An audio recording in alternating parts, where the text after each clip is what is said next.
Ah, TPMP, quand il n'y en a plus, il y en a encore. L'émission qui devait se terminer sur C8, eh bien, continue des lives sur Dailymotion, YouTube, autre plateforme, autre chaîne de télévision. Mais ici, voilà, c'était toujours sur C8. Tu sais bien, on a toujours quelques jours de retard parfois sur la chaîne, mais voilà, c'est la dernière des dernières sur C8, donc profitez-en. Après, il y aura peut-être un nouveau décor ou autre. Et ben, c'est bien. Hein. Voilà, ça montre le changement. Une page qui se tourne. Faites chapitre. On en ouvre un nouveau. Voilà. Comme les reflets d'un livre, le monde est ce que tu crées. Allez, direction TPMP, la dernière des dernières. Pour, je ne sais pas pourquoi, en fait. Voilà. N'oublie pas de mettre le petit like, le petit commentaire pour le soutien à la force et le référencement. Let's go, nous sommes partis avec, comme première actu, ça a été pour Mohamed Amra, il me semble, le criminel le plus recherché de France. Let's go. Mais tu le sais, il n'y a même pas de débat. Hein. C'est vraiment, c'est clair et net. Allez, on va revenir sur les 5 images du jour, les chéris. Et dans un instant, on parlera de l'Arcom qui porte plainte contre les journalistes qui les ont interrogés sur C8 parce qu'ils ont fait une caméra cachée des journalistes de Frontières. Et apparemment, ils portent plainte contre eux. Le journaliste sera là dans un instant. Pour le moment, il est simplement venu visiter le pays. Regardez ce que dit l'avocate de Mohamed Amra, la mouche qui a été retrouvée en Roumanie. C'est incroyable. Je suis fan d'elle. Je suis fan de cette meuf. Regardez. Oui, il est bien conscient de la situation, mais il dit qu'il est innocent. Il n'a pas reconnu les faits qui lui sont reprochés. Il a dit qu'il n'était pas venu ici pour s'échapper, il n'était pas venu en Roumanie pour se cacher, il a dit qu'il était simplement venu pour visiter le pays. D'accord. Il vous a pas parlé de l'évasion en elle-même? Non. Non, mais sérieux. Tout est surréaliste. Hein. L'interview, l'avocate, elle est extraordinaire. Et alors, Cyril, on vient d'apprendre qu'en Roumanie, alors on n'a pas tous les détails, mais on vient d'apprendre qu'il y aurait une enquête pour corruption ouverte en Roumanie, puisque Mohamed Amra aurait proposé aux policiers roumains qui l'ont arrêté une forte somme d'argent pour qu'ils le laissent partir. Bah, tiens. Donc il y aura des rebondissements qui vont venir. Ça vient de tomber il y a quelques instants, là. Alors, on l'avait vu, il avait déjà dit qu'il était en vacances en Roumanie. Regardez, Mohamed Amra, il l'avait dit lui-même, regardez.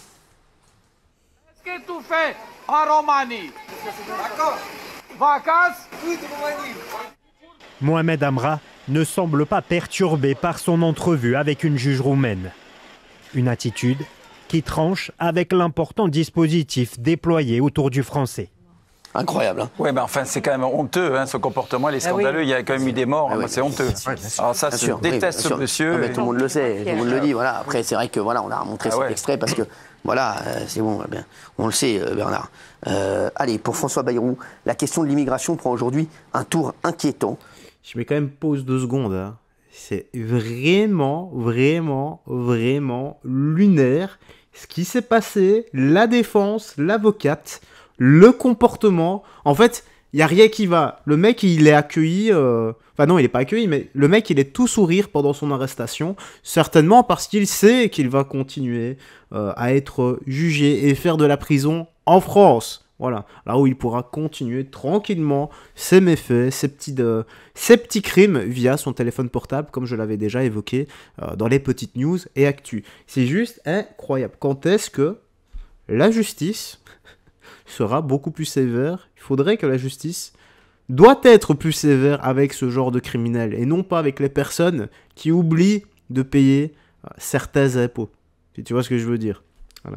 Voilà, on préfère dépouiller les petits gens et être sévère avec eux plutôt que de punir sévèrement les véritables criminels qui ôtent des vies. Truc de fou. Regardez ce qu'il a dit. Bien, mesdames et messieurs, nous avons donc réuni le comité interministériel de contrôle de l'immigration, dont la création ou la réactivation avait été prévue par un décret du 22 janvier dernier et vous voyez bien ou sentez bien que cette question prend aujourd'hui un tour particulièrement aigu ou particulièrement inquiétant. Bon, franchement, c'est chiant à mourir. C'est là-dessus, non, mais c'est chiant à mourir. Remettez-moi le sommaire, là, j'en ai rien à fiche, là, c'était insupportable. C'est vrai qu'il est dur à écouter, François Bayrou. Quand... Ah non, franchement, non, mais j'ai rien contre lui, en plus, je le connais pas du tout, François Bayrou. Il paraît qu'il est plutôt sympa en plus, mais là, franchement. C'est hyper institutionnel, on comprend même pas ce qu'il dit. Oui, flemme, mon Gilou, flemme. Enfin, il y avait un point sur l'Algérie très intéressant. Oui, bien sûr, merci, les yeux. Bah, t'as l'impression que c'est encore pire qu'écouter mes vidéos. Ce type, on dirait qu'il s'est mis une race, qu'il s'est mis une mine. Voilà. Et qu'ensuite, il cherche ses mots pour parler. Voilà. T'imagines si j'avais le même discours que lui, le même ton que lui, même mes vidéos seraient encore pires. Elles dureraient encore. Mais une plombe. Déjà, les petites news actuelles durent 15 minutes. Alors, avec ça, putain, mais ce serait le double, le triple. Surtout que moi, j'enchaîne. C'est bien. Moi, j'aime bien blablater, j'aime bien parler.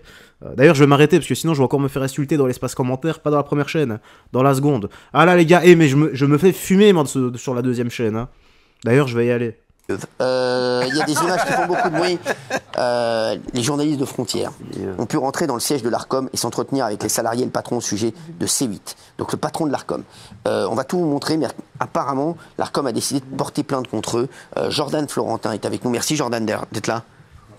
Merci beaucoup. On l'entend pas. Alors regardez ce que dit le patron de l'Arcom en caméra cachée. Ils lui ont demandé ce qu'il pensait de la décision de la suppression de C8. Regardez. Vous, qu'est-ce que vous en avez pensé de la suppression de C8, sachant que c'était une... Vous arrivez, il y a une décision qui a été prise. Une décision qui a été instruite, qui a été abondamment expliquée. Vous ne pouvez pas revenir sur cette décision, vous, en tant que président? D'accord. Il n'y a aucune raison de le faire, d'ailleurs. Ah ouais? Parce que c'est comme une chaîne avec beaucoup de très forte audience. Il a été dit, personne n'a un droit inscrit dans l'audience, ne crée pas un droit à être reconduit. Alors déjà ça... Qu'est-ce que vous pensez de la réponse du nouveau président de l'Arcom? Déjà, ce qui est surréaliste, c'est qu'ils répondent comme ça. Moi, je trouve que c'est un super coup journalistique. Non, mais c'est énorme, parce que le mec, il arrive, j'ai vu votre journaliste, c'est incroyable, hein, parce qu'il rentre dans les locaux, et en fait, il se retrouve à un moment avec le président de l'Arcom. Tranquille, il est monté. Hein, c'est ça, Jordan?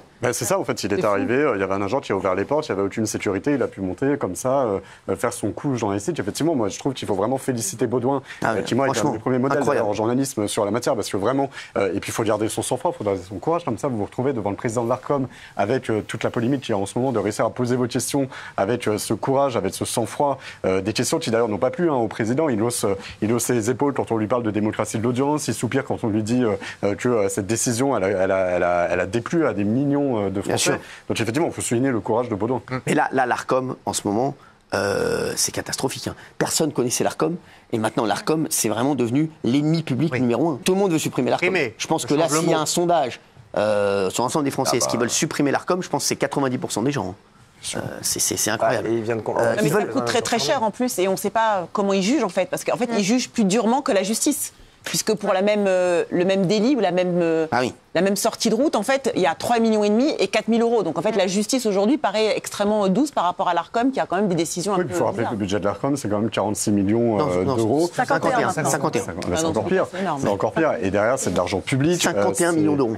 C'est de l'argent public. C'est un collège de hauts fonctionnaires qui n'a pas été élu. C'est un président qui est nommé par le président de la République. Enfin, c'est quand même, il y a un vrai sujet, en fait. Il y a une question démocratique qui est posée. Alors, Jordan, vous restez avec nous parce que dans un instant, journalistes de Frontières, médias, ils ont décidé de se rendre devant le siège de l'Arcom pour avoir des réponses aussi au sujet de la suppression de C8. Vous allez voir, c'est lunaire, personne ne veut répondre. On voit ça dans un instant et j'aurai une question à vous poser. À tout de suite sur C8. C'est dommage que ça termine là-dessus. Maintenant, j'en vois déjà dans l'espace commentaire. Pas sur la chaîne principale, sur la seconde chaîne. Vous aimez bien me défoncer et défoncer Cyril Hanouna et TPMP. De toute façon, vous avez le droit, hein, c'est la liberté d'expression. Hein. Je suis certain que vous adorez lui taper dessus. Parce que peut-être, je dis bien peut-être, hein, je ne suis pas psychologue, ou peut-être, mais ça tu ne le sais pas, que tu as besoin d'un défouloir. Et ce défouloir est justement cette seconde chaîne. Et je sais pertinemment ce que tu vas dire. Il a invité Jordan Florentin de Frontières. Frontières, c'est un média d'extrême droite. C'est un média d'extrême droite parce que il donne la parole à tout le monde. Non, les gars. Plus sérieusement. Je ne comprends pas certains dans l'espace commentaire qui me parlent de fascisme. Vos discours, en fait, ils sont remplis de tout et son contraire. C'est de la pure dissonance cognitive. Comment est-ce que ça peut être facho de donner la parole à tout le monde et de laisser la parole à tout le monde? La personne a le droit de s'exprimer comme elle veut. À partir de ce moment-là, où tu poses une question, que tu restes neutre et que tu écoutes le libre arbitre de la personne qui te répond, comment est-ce qu'on pourrait dire que c'est facho? Je comprends pas. Voilà, surtout ce terme-là, facho, ça vient d'où? C'est vraiment de la merde, hein, quand il pense. Bref, c'était la dernière vidéo sur cette chaîne de C8, de la part de TPMP. Non, pas TPMP, de C8 plutôt. De TPMP sur C8, voilà. Les termes ont été mieux choisis comme cela. On verra pour la suite. Hein. Je sais pas si je ferai des lives. Je sais pas comment est-ce que ça va être. Donc, est-ce que TPMP restera? J'en sais rien. Auquel cas, bah, on continuera à uploader sur les deux chaînes, quoi qu'il arrive. Bref, proposer tout ça de toi, des gens que tu aimes. N'oublie pas, la liberté d'expression, c'est la vie. Voilà. Démocratie, liberté d'expression, tout ce que tu veux. Allez, prends bien soin de toi, des gens que tu aimes, et on se dit à la prochaine pour d'autres vidéos. Bye, fais très attention à toi, et surtout, que Jésus-Christ te bénisse. Ciao, ciao!